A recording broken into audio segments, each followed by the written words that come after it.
From the Newstalk ZB newsroom, this is Newsfix.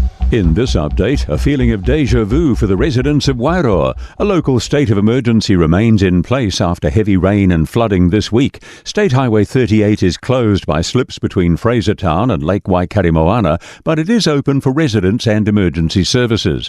Mayor Craig Little says walking the streets is heartbreaking. He says people are being forced to throw out their belongings as everything is either wet or contaminated.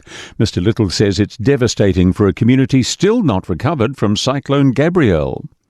Belief that ending Auckland's fuel tax is the right decision. Motorists will be better off 11.5 cents per litre after the scheme's last day today.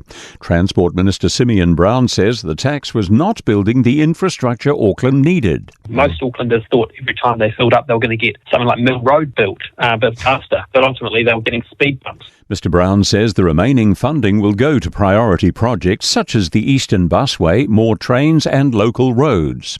The US presidential debate's been labelled as the old man versus the con man. There are calls for President Joe Biden to stand down from contesting the election after his lacklustre performance against Donald Trump.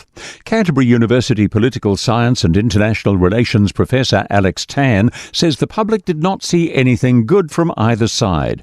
Professor Tan says Biden did not have convincing answers. Trump continued to spread lies. A reformist and an ultra-conservative are battling it out for Iran's presidency. The election's gone to a runoff after neither candidate managed to secure 50% of the vote.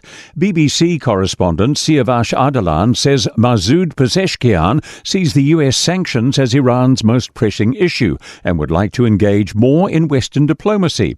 And he says Saeed Jalili thinks Iran has the opportunity to become a powerhouse by establishing alliances with China and Russia. He is as far right as you could get in Iranian politics. He doesn't even believe that the sanctions are an issue. He thinks the sanctions are a blessing. That's news. In sport, the All Whites were ahead of Vanuatu 1-0 moments ago, approaching half-time in their OFC Nations Cup football final in Port Vila.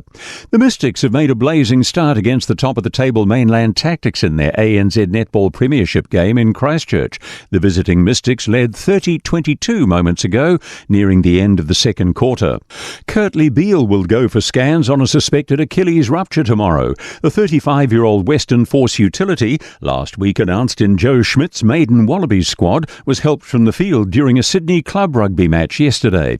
Beale was in line to make his return to the national side and add to his 95 test career, having last played for the Wallabies in 2021. That's sport. I'm Joe Gilfillan.